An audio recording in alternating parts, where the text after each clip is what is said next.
မိစ္ဆာလောက၏ကုန်သွယ်ရေးရပ်ကွက်အတွင်းဈေးသည်တဦးကယူအသီးလာမြည်ကြည့်ပါဦးမိစ္ဆာလောကရဲ့ထူးခြားဆန်းပြတဲ့ဒေတာထွက်အသီးပါလုံးစားယုံနဲ့3ရက်တာစားလောင်မှုကိုပြပြောက်စေတယ်နော်ဟုဆွဲဆောင်ကအော်ဟစ်ရောင်းချနေသည့်ထိုစဉ်အခြားဈေးဆိုင်တစ်ခုတွင်မိစ္ဆာဈေးသည်ကြီးတဦးကကြင်ကြံသူအပေါင်းတို့မိစ္ဆာအငွေ့သက်တွေထည့်ထားတဲ့ပလင်းလေးတစ်ပလင်းလောက်ဝယ်သွားပါဦးဟုအော်ဟစ်လျက်ကြင်ကြံသူတဦးအားကမ်းလှမ်းလိုက်သည်ထိုကြင်ကြံသူငယ်ကပလင်းကိုလှည့်ပတ်ကြည့်ရှုကာဒါကဘာအတွက်အသုံးဝင်လို့လဲဟင်ဟုစူးစမ်းမေးမြန်းရာဆိုင်ရှင်မိစ္ဆာကြီးကပြုံးဆက်ဆက်ဖြင့်ဘာမှအသုံးမဝင်ပါဘူ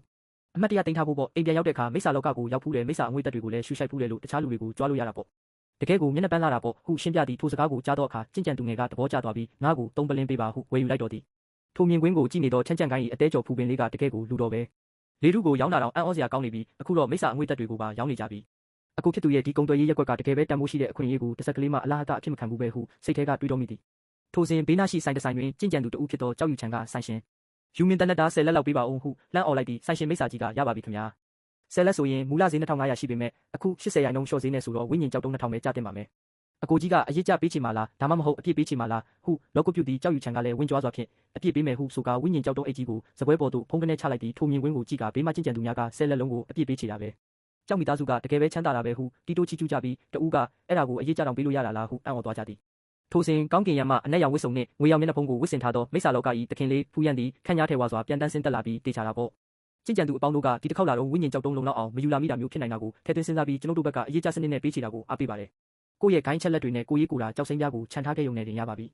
ီအတိုးနှုံးကလည်းတပြားတည်းပါကျင့်ကြံရေးလောကရဲ့ငွေတိုက်တွေထက်ထက်ဝက်လောက်တက်တာပါတယ်ဟုအတန်းကျဲကျဲဖြင့်ကြီးညာလိုက်ပြီးထိုစကားကြောင့်ဘေးမှကျင့်ကြံသူများကဒါဆိုရင်ငါလည်းဝယ်လို့ရပြီပေါ့ဒီနေရာကငွေတိုက်တွေထက်အစမတန်တက်ညာတာပဲဟုဝမ်းသာအားရအော်ဟစ်ကြတော့သည်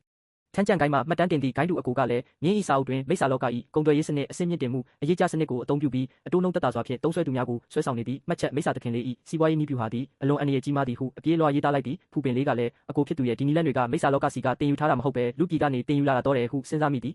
်ထို့နောက်ဖူရန်သည်ကြောက်ရွံ့ချန်ရှိရာသို့ရှောက်လန်းသွားပြီးဒီကျင့်ကြံသူကကျွန်ုပ်တို့ရဲ့လက်နက်တွေကိုတကယ်ပဲအားပေးတာပဲဟုနှုတ်ဆက်ရာကြောက်ရွံ့ချန်ကမိစ္ဆာသခင်လေးကိုယ်တိုင်လာရောက်အိတ်ခံတာပါလားဟုစိတ်လှုပ်ရှားစွာရေရွတ်သည်ဖူရန်ကဒီဂိုင်းတူကကျွန်ုပ်တို့မိစ္ဆာလောကရဲ့စီးပွားရေးကိုဒီလောက်အားပေးတာပဲကျွန်တော်ဘက်ကကိုယ်တိုင်ကိုကြလာရောက်အိတ်ခံရမှာပေါ့ဒါနဲ့နာမည်လေးသိခွင့်ရမလားဟုမေးရကြောက်ရွံ့ချန်ကရှက်ကိုရှက်ကန်းဖြင့်ကျွန်တော်နာမည်ကကြောက်ရွံ့ချန်ပါဟုဖြေချသည်ဖူရန်ကလက်မှတ်ထောင်ပြကကြောက်ရွံ့ချန်တကယ်ကိုကောင်းမွန်ပြီးမင်္ဂလာရှိတဲ့နာမည်ပဲနားထောင်ရုံနဲ့တကယ်ကိုတနအင်အားကြီးမားတဲ့လူတစ်ယောက်မှန်းသိတာပါတယ်ဒီလိုလောက်ကြရောက်ဖက်အောင်ဒီနေ့ဝယ်ယူတဲ့ပစ္စည်းအလုံးကိုကျွန်တော်ဘက်ကနောက်ထပ်90ရာခိုင်နှုန်းထပ်မံလျှော့ဈေးပေးပြီးမိတ်ဆွေဖွဲ့ပေးရစီဟုဆွဲဆောင်လိုက်ရာကြောက်ရွံ့ချန်ကကျေးဇူးတင်ပါတယ်သခင်လေးတကယ်ပဲကျေးဇူးတင်ပါတယ်ဟုဝမ်းသာအားရဦးညွတ်တော်သည်ထို့သို့စီယုံပြီးနောက်ဖူရန်ကဓာတ်အိတ်ကိုပြတာကတဝယ်ပြီးရင်တော့အလိုက်ဖက်ဆုံးဖြစ်တဲ့ဓာတ်အိတ်ကိုလည်းလိုအပ်တာပေါ့ကျွန်တော်တို့စီမှာယူမင်တနက်တာအိတ်ရှိပါတယ်အစင်းမြင့်ကြောက်တုံး90ပဲထပ်ပေါင်းပေးရုံပါပဲဟုဆိုရကြောက်ရွံ့ချန်ကယူမယ်ဟုချက်ချင်းပြန်ဖြေသည်ဖူရန်ကထပ်မံ၍ဓာတ်အိတ်ရှိရင်တော့ဓာတ်ကြိုးလည်းလိုအပ်တာပေါ့မိစ္ဆာလောကရဲ့ထူးခြားဆန်းပြတဲ့ဝိညာဉ်ကြီးမြင့်နဲ့ပြုလုပ်ထားလို့ညဘက်ဆိုရင်အလင်းပြန်နိုင်ပြီးတကယ်ကိုမျက်နှာပန်းလာစေပါတယ်ဟုကန့်လန့်ရကြောက်ရွံ့ချန်ကယူမယ်ဟုဆိုသည်ဖူရန်ကဆက်လက်၍ဓာတ်ကိုထိမ့်သိမ့်ဖို့အတွက်စီပလင်းလည်းရှိပါသေးတယ်တပလင်းနဲ့3နှစ်တိုင်တိုင်သုံးနိုင်ပါတယ်ဟုဆိုရအားလုံးယူမယ်ဟုကြောက်ရွံ့ချန်ကအော်ဟစ်ပြန်သည်နောက်ဆုံးတွင်ဖူရန်ကဓာတ်နဲ့ပစ္စည်းတွေအများကြီးဝယ်ယူထားတော့ထည့်စရာအိတ်ကောင်းကောင်းတစ်ခုတော့လိုအပ်တာပေါ့အတစ်ထွက်ရှိတဲ့အိတ်ကြီးစားလေးကမူလဈေး100ဖြစ်ပေမဲ့ဒီနေ့အတွက်အထူးဈေး80ပဲကျတင်ပါမယ်ဟုအိတ်ကိုပြသလိုက်ရာကြောက်ရွံ့ချန်ကကျွန်တော်ကို9ခုပေးပါဟုစိတ်လှုပ်ရှားစွာအော်ဟစ်ဝယ်ယူလိုက်တော့သည်ကြောက်ရွံ့ချန်သည်ဝယ်ယူထားသောပစ္စည်းများကိုပိုက်လျက်သခင်လေးကိုကျေးဇူးတင်ပါတယ်တကယ်ပဲတန်လုံးလို့ပါဟုဝမ်းသာမဆုံးဖြစ်နေစဉ်ဖူပင်လေးကမူစိတ်ထဲမှတမီးကတော့သူ့ရဲ့ပျောက်ကွယ်သွားတော့မဲ့ဝိညာဉ်ကြောက်တုံးတွေအတွက်ယေရှုပြီးဆုတောင်းပေးလိုက်ပါတယ်ဟုတနာကယူနာသက်စွာတွေးတောနေသည့်ဘေးမှာဈေးတယ်များကလည်းဝယ်ယူမှု300ပြည့်ရင်မိစ္ဆာလောကလေးလူတပလင်းလက်ဆောင်ပေးပါမယ်ဟုအပြိုင်ဆိုင်အော်ဟစ်နေကြရာဂိုင်းတူအမကလက်ဆောင်ပစ္စည်းတွေပေးရခြင်းကသုံးဆွဲသူတွေရဲ့စိုးရိမ်စိတ်ကိုလျှော့ချပေးနိုင်တာပဲဟုမှတ်ချက်ပြုသည်ချမ်းကြံကိုင်းမှာမှတ်တမ်းတင်သည့်ဂိုင်းတူအကူကမိစ္ဆာကုံသွယ်ရေးတတိယစီးမြင်လက်ဆောင်ပစ္စည်းသည်အသုံးဝင်ရန်မလိုတော့လဲအမတ်တရဖြစ်ပြီးစကားပြောစရာဖြစ်နေရန်လိုအပ်သည့်ဥပမာမိစ္ဆာလောကလေးထူးဘူးကဲ့သို့ဖြစ်သည်တကယ်ကိုထူးခြားဆန်းပြလုံးသည်ဟုချရေးလိုက်သည်ထိုစဉ်ချင်းယုံကိုင်းမှတက်တူရွယ်သူကျင့်ကြံသူအုပ်စုတစုနှင့်အတူမိုးကြိုးဝိညာဉ်အမြင့်ပိုင်ရှင်ဖြစ်သောတခင်မလေးရှန်ကွမ်းဟိုင်ထံရောက်ရှိလာသည်ဂိုင်းတူအကူများကသူမအားညီမလေးဟိုပစ္စည်းလေးလိုချင်လားဒါလေးကတကယ်လာတာပဲအကူကြီးဝယ်ပေးမယ်နော်ဟုဝိုင်းဝန်းမင်းများနေကြသည်ဖူပင်လေးကရင်းတို့ကိုကြည့်ကာဒုတိယမြောက်တိုးကြီးရောက်လာပြီချင်းယုံကိုင်းရဲ့အချစ်တော်လေးရှန်ကွမ်းဟိုင်ထံကပတ်စံကိုယ်တိုင်စိုက်ထုတ်เสียရမလို့ဟုဘေးကဂိုင်းတူအကူတွေကသူမရဲ့ပတ်စံအိတ်တွေပဲဟုတုံးတက်လိုက်သည်ဖူရန်သည်ရှန်ကွမ်းဟိုင်ထံရှိရာသို့ရှောက်လန်းသွားပြီးဒီညီမလေးကချင်းယုံကိုင်းရဲ့ပါရမီရှင်မိုးကြိုးဝိညာဉ်အမြင့်ပိုင်ရှင်လေးမဟုတ်လားဟုနှုတ်ဆက်ရာရှန်ကွမ်းဟိုင်ထံကအကူကြီးကဘလို့သိတာလဲဟင်ဟုအံ့ဩစွာမေးသည်ဖူရန်ကချင်းယုံကိုင်းမှာမိုးကြိုးဝိညာဉ်အမြင့်ပိုင်ရှင်ပါရမီရှင်လေးရှိတယ်လို့ကြားပူပါတယ်ဒီနေ့တွေ့ရတာတကယ်ပဲဂုဏ်ယူစရာပါပဲအသက်ငယ်ငယ်လေးနဲ့ဒီလောက်အဆင့်ထိရောက်နေတာတကယ်ပဲအနာဂတ်မှာအတိုင်းအဆမရှိတိုးတက်မှာပါဟုချီးကျူးလိုက်ပြီးဘေးမှာဂိုင်းတူအကူများကလည်းတခင်လေးကတကယ်မျက်စိလင်တာပဲငါတို့ညီမလေးကတကယ်ပါရမီရှင်ပါဂိုင်းချုပ်ကြီးကိုယ်တိုင်တောင်အထူးချီးမြှောက်ထားတာပါဟုဂိုင်းယူစွာပြောဆိုကြပြီးရှန်ကွမ်းဟိုင်ထံမှာလည်းအဆက်သေးကကျေနပ်သွားသည်ဖူပင်လေးကလည်းအကိုဖြစ်သူကတခြားလူကိုချီးကျူးတဲ့နေရာမှာတကယ်ပဲစကားတခွန်းချင်းစီကထိရောက်လွန်းတဲ့ဟုမှတ်ချက်ပြုသည်ဖူရန်ကရှန်ကွမ်းဟိုင်ထံအားညီမလေးကမိုးကြိုးဝိညာဉ်အမြင့်ပိုင်ရှင်ဆိုတော့မိုးကြိုးကျင့်စဉ်တွေလေ့ကျင့်ဖို့အထူးပစ္စည်းတွေလိုအပ်တာပေါ့ကျွန်တော်တို့စီမှာမိုးကြိုးကျင့်စဉ်အတွက်အသင့်တော်ဆုံးပစ္စည်းချို့ရှိပါတယ်ကြည့်ကြည့်မလားဟင်ဟုဖိတ်ခေါ်ရဟုတ်ကဲ့ကြည့်မယ်ဟုသူမကပျော်ရွှင်စွာပြန်ဖြေသည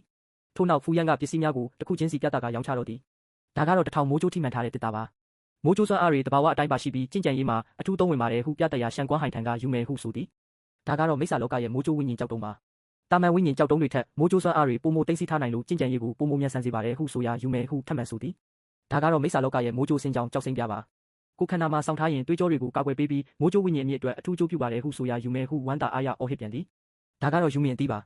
စားသုံးရင်မိုးကြိုးစွမ်းအားနဲ့ပုံမိုနီးစပ်စေပါတယ်ဟုဆိုရာဖူပင်လေးကဒီအသီးကတကယ်ပဲမိုးကြိုးစွမ်းအားကိုတိုးတက်စေတာလားသမီးတော်မသိပါလားဒါပေမဲ့အကိုကြီးကတိုးတက်စေတယ်ဆိုမှတော့တိုးတက်တာပေါ့ဟုစဉ်းစားမိနေစဉ်ရှန်ကွမ်းဟိုင်ထံကယူမယ်ဟုဆက်လက်ဝယ်ယူသည်နောက်ဆုံးတွင်ဖူယန်ကဒါကတော့မိုးကြိုးဝိညာဉ်ပြားရည်ပါမိုးကြိုးပန်းရဲ့ပြားရည်ကနေဖော်ဆက်ထားလို့ဝိညာဉ်စွမ်းအားတွေကိုပုံမိုဖြစ်တင်ပေးနိုင်ပါတယ်ဟုကန့်လန့်ရာယူမယ်ဟုဆိုကအကုန်လုံးကိုဝယ်ယူလိုက်တော်သည်